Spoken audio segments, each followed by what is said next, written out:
नमस्कार दोस्तों, स्वागत है आप सभी का हमारे YouTube चैनल में। आज हम पढ़ने वाले हैं क्लास 10th नन हिंदी का एक बेहद प्रेरणादायक पाठ, तू जिंदा है तो जिंदगी की जीत में यकीन कर।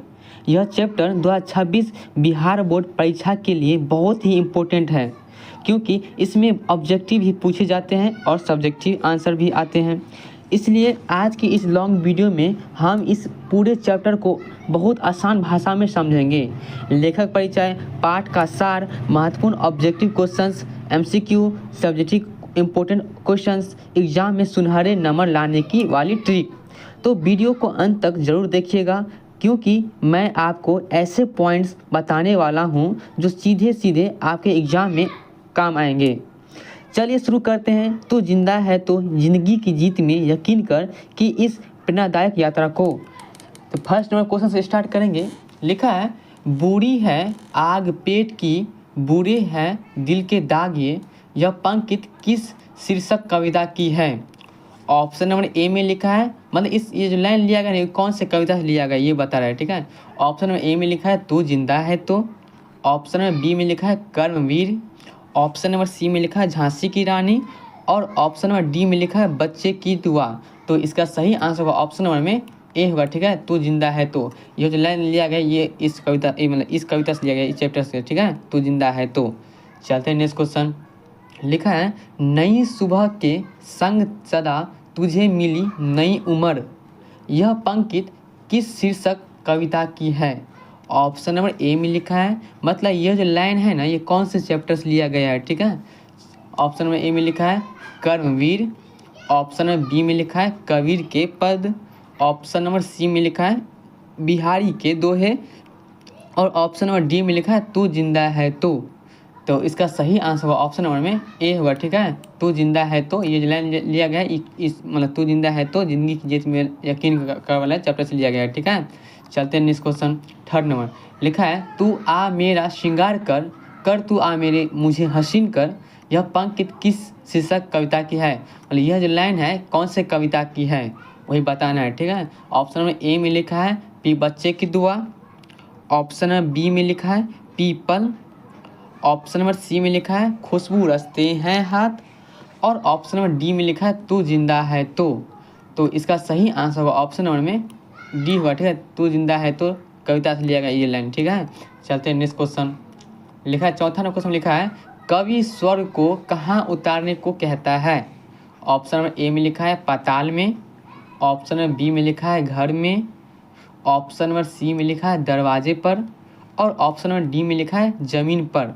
तो इसका सही आंसर होगा ऑप्शन नंबर में डी हुआ, ठीक है। मतलब कवि स्वर्ग को कहाँ उतारने को कहता है तो जमीन पर। चलते हैं नेक्स्ट क्वेश्चन। लिखा है, कौन सी कविता गहरे जीवन, राग और उत्साह को प्रकट करती है? ऑप्शन नंबर ए में लिखा है तू जिंदा है तो। ऑप्शन नंबर बी में लिखा है कर्मवीर। ऑप्शन नंबर सी में लिखा है बिहारी के दोहे।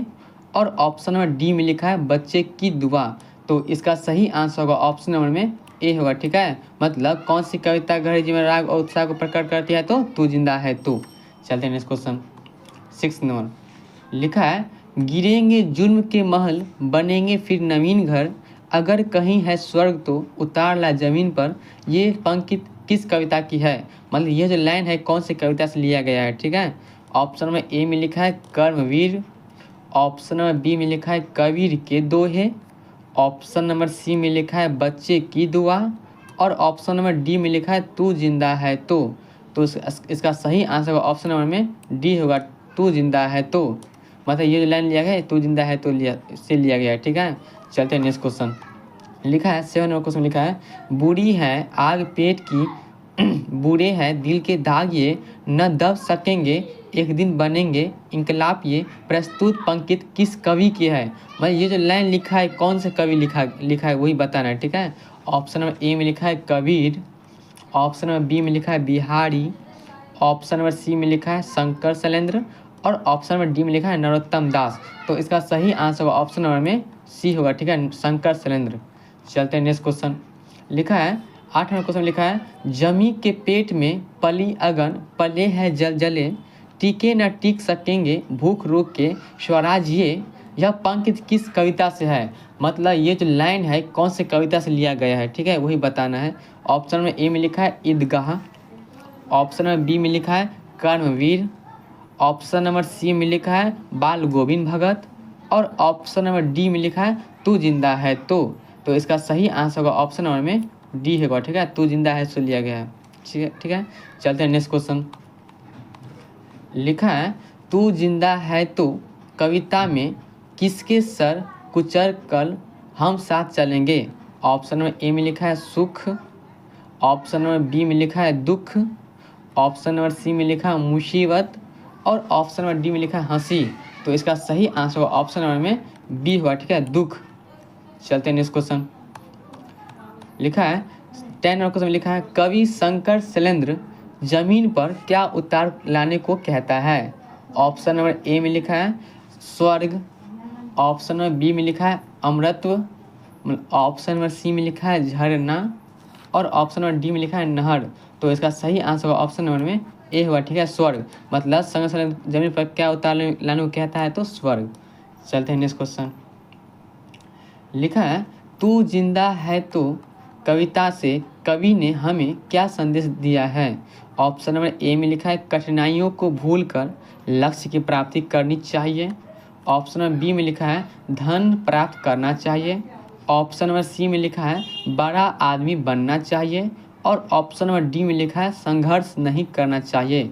तो इसका सही आंसर ऑप्शन नंबर में ए होगा, ठीक है, कठिनाइयों को भूलकर लक्ष्य की प्राप्ति करनी चाहिए, यही बोला है, ठीक है। चलते हैं नेक्स्ट क्वेश्चन 12 नंबर। लिखा है तू जिंदा है तो जिंदगी की ... में यकीन कर, मतलब ये इसको भरना है खाली स्थान को, ठीक है।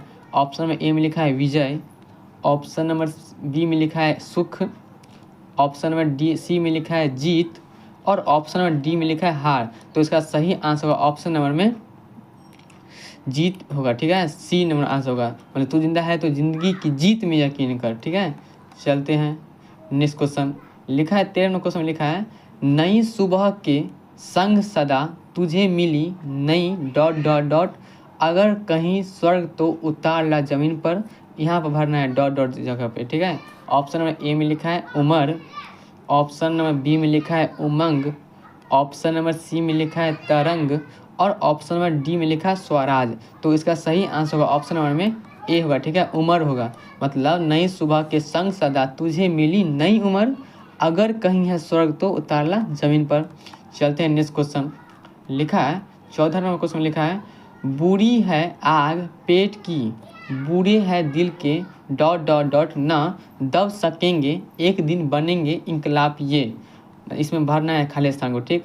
चलते नेक्स्ट क्वेश्चन, मतलब ऑप्शन ए में लिखा है आग, ऑप्शन नंबर बी में लिखा है बाग, ऑप्शन नंबर सी में लिखा है हार, और ऑप्शन नंबर डी में लिखा है दाग। तो इसका सही आंसर होगा ऑप्शन नंबर में दाग होगा, ठीक है, डी नंबर आंसर होगा दाग, मतलब बुरी है आग पेट की, बुरे है दिल के दाग ये, और न दब सकेंगे एक दिन बनेंगे इनकलाब ये। चलते हैं नेक्स्ट। अब आ गया लघु उत्तरीय क्वेश्चन, मतलब जो एग्जाम में 2 मार्क्स में क्वेश्चन आता है, 2 मार्क्स से, ठीक है। चलते हैं जो पूरा VVR लिए हैं इस लेक्चर में, ओके। फर्स्ट नंबर क्वेश्चन में लिखा है जमी के पेट में पली अगल, पले है जलजले, टिके न टिक सकेंगे भूख रोक के स्वराज ये, इस पंक्ति का अर्थ क्या अर्थ लिखें। मतलब ये जो लाइन दिया गया है इसका अर्थ क्या कहना चाहता है उसी का अर्थ निकला है, ठीक है। तो उत्तर में लिखा है, लिखिए प्रस्तुत पंक्तियाँ तू जिंदा है तो शीर्षक कविता की है। ये जो पंक्तियाँ है ना तू जिंदा है तो कहाँ लिखा है, तू जिंदा है तो शीर्षक कविता की है, ठीक है। इसका भावार्थ मतलब इसका ये जो कहना चाहता है यह है कि धरती के पेट की आग भूचाल को जन्म देती है, ठीक है। मतलब धरती के पेट की आग किसको जन्म देती है तो भूचाल को। दुनिया में भूखे जन क्रांति का सृजन करते हैं, दुनिया में कौन जन क्रांति का सृजन करते हैं तो सृजन जन, ठीक है। पेट की आग को रोकना कठिन है, इसमें भूकंप की ताकत और इंकलाब की शक्ति छिपी होती है, ठीक है। चलते हैं नेक्स्ट क्वेश्चन। दूसरा नंबर क्वेश्चन लिखा है लघु उत्तरीय वाला है, 2 नंबर क्वेश्चन लिखा है। दूसरा नंबर क्वेश्चन लिखा है तू जिंदा है तो शीर्षक कविता के कवि का नाम क्या है। और इस कविता के द्वारा क्या प्रकट किया गया है। मतलब ये कह रहा है तू जिंदा है तो शीर्षक कविता के कवि का नाम क्या है और इस कविता के द्वारा क्या प्रकट किया गया है वही बताना है। ठीक है, तो उत्तर में लिखा है तू जिंदा है तो शीर्षक कविता के कवि का नाम शंकर शैलेंद्र है। ठीक है, मतलब इस कविता का नाम इस कविता के कवि का नाम क्या है तो शंकर शैलेंद्र है। इस कविता के द्वारा गहरे जीवन राग और उत्साह को प्रकट किया गया है। मतलब ये क्या प्रकट किया गया है तो गहरे जीवन राग और उत्साह को प्रकट किया गया है। ठीक है, चलते हैं नेक्स्ट क्वेश्चन। 3rd नंबर लिखा है कब अत्याचारों के महल गिरेंगे और कब नए घरों के निर्माण होंगे। उत्तर समझते हैं क्या लिखा है। लिखा है जब पेट की आग और दिल के दाग मिलकर ध्वंस रचकर नया विद्रोह खड़ा होगा तब उस विद्रोह की आग में अत्याचारों के महल गिर जाएंगे और श्रमिकों के लिए नए नए घर तैयार होंगे। विनाश के बाद ही नव निर्माण होगा। ठीक है, चलते हैं नेक्स्ट क्वेश्चन। 4था नंबर क्वेश्चन लिखा है संघर्ष करने वाले मजदूर किसानों की मौत से क्यों नहीं डरना चाहिए। मतलब उसका उत्तर है मतलब समाज में इंकलाब करने वाले मजदूर किसान मौत से नहीं डरते हैं। उसके दरवाजे पर मौत हजारों चेहरे बदल कर आती है, परंतु मौत इंकलाबी संघर्षरत मेहनत कश किसान मजदूरों को धोखा नहीं दे पाई है। वह हार कर इनके दरवाज़ों से चली गई है। मौत हारती है, हर सुबह नई रोशनी देती है। समझ गए, चलते हैं नेक्स्ट। अब आ गया दीर्घ उत्तरीय प्रश्न जो एग्जाम में 5 मार्क्स आता है। ठीक है, जो भी है बस 2-3 क्वेश्चन लिए होंगे। फर्स्ट नंबर क्वेश्चन लिखा है हमारे कारवा को मंजिल का इंतजार है, यह आंधिये ये बिजलिया की पीठ पर सवार है, तू आ कदम मिला के चलेंगे एक साथ हम। इन पंक्तियों का भावार्थ लिखें। मतलब ये लाइन दिया गया इसका भावार्थ क्या करना चाहिए, अर्थ क्या है वही बताना है। ठीक है, तो आंसर में लिखा है प्रस्तुत काव्यांश तू जिंदा है तो पाठ से उद्दित है। मतलब ये जो पंक्ति है ना तू जिंदा है तो पाठ से लिया गया है। ठीक है, इसके कवि श्री शंकर शैलेंद्र है। मतलब इसका कवि है कौन तो शंकर शैलेंद्र। कवि इन पंक्तियों में कहना चाहता है, मतलब ये लाइन से कहना चाहता है कि हमारे संघर्ष के काफिले को केवल मंजिल की तलाश है। हम विपत्तियों की पीठ पर सवार होकर विजय प्राप्त करना चाहते हैं। हम इन आंधियों और तूफानों में एक साथ कदम मिलाकर चलें। हमें अपने पुरुषार्थ और विश्वास है, हमें जीत अवश्य मिलेगी। हमारे कारवा को अपनी मंजिल का इंतजार है, उसकी पीठ पर आंधियाँ बिजलियाँ सवार है। ठीक है, चलते हैं नेक्स्ट क्वेश्चन। लिखा है दूसरा क्वेश्चन लिखा है जमीन के पेट में पले है जल जले, टिके न टिक सकेंगे भूख रोग के स्वराज ये, मुसीबतों के सिर कुचल चलेंगे एक साथ हम। इन पंक्तियों का भाव स्पष्ट कीजिए। मतलब यही लाइन है, इस लाइन जो है ना जो दिया गया लाइन इसका अर्थ निकालना है। ठीक है, उत्तर में लिखा है प्रस्तुत पंक्तियाँ तू जिंदा है तो पाठ से उद्दित है। मतलब ये जो पंक्ति है तू जिंदा है तो पाठ से लिया गया है। ठीक है, इसके रचयिता श्री शंकर शैलेंद्र है। इसका कवि का नाम क्या है तो शंकर शैलेंद्र है। ठीक है, लिखा है इन पंक्तियों का भाव है कि धरती के पेट से क्रांति भूकंप पैदा हुए हैं। इस क्रांति भूचाल के सामने रोग और शोक नहीं टिकेंगे। आइए इस क्रांति की ज्वाला में हम साथ चले और मुसीबतों की सर को कुचल डालें। पेट की आग ही समाज में महाक्रांति पैदा करती है। जमीन के पेट में जलजले भूकंप मतलब पले हैं। हम संगठित होकर मुसीबतों के सिर को कुचल देंगे। यही इसका लाइन का मतलब था। ठीक है, चलते हैं नेक्स्ट क्वेश्चन।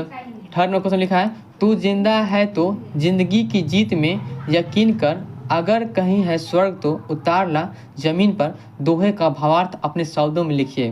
मतलब ये जो लाइन दिया गया उसका अर्थ निकालना है। ठीक है, उत्तर में लिखा है प्रस्तुत पंक्तियाँ तू जिंदा है तो शीर्षक कविता से उद्दित है।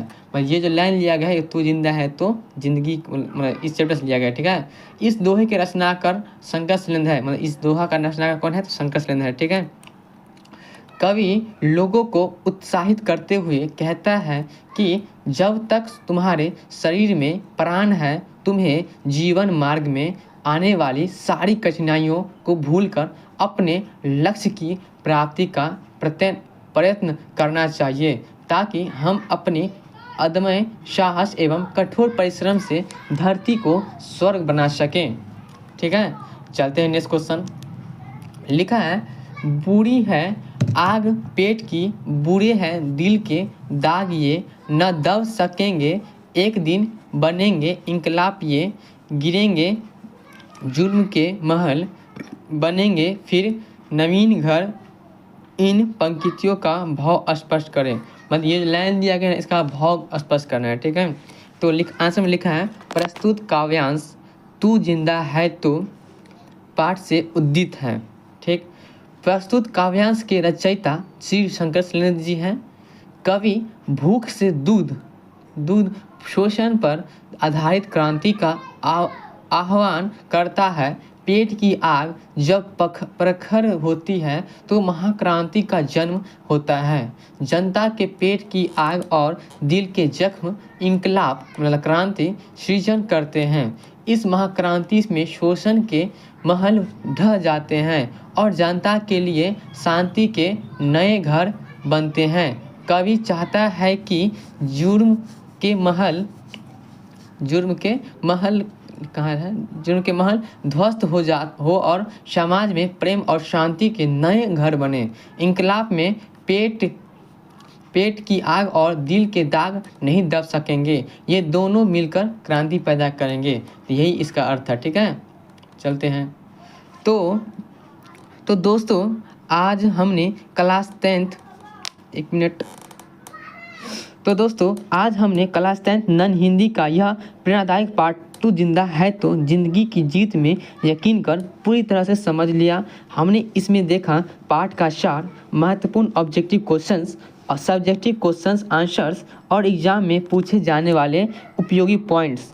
उम्मीद है कि यह वीडियो आपके बिहार बोर्ड 2026 एग्ज़ाम में ज़रूर मदद करेगा।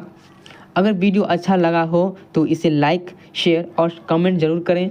और हाँ, चैनल को सब्सक्राइब कर लीजिए ताकि अगले चैप्टर्स और इम्पोर्टेंट ऑब्जेक्टिव वीडियोज़ आपको समय पर मिल जाए। ज़िंदगी में जीत उसी की होती है जो खुद पर विश्वास रखता है। मिलते हैं अगले वीडियो में। Thank you for watching. जय हिंद, जय भारत।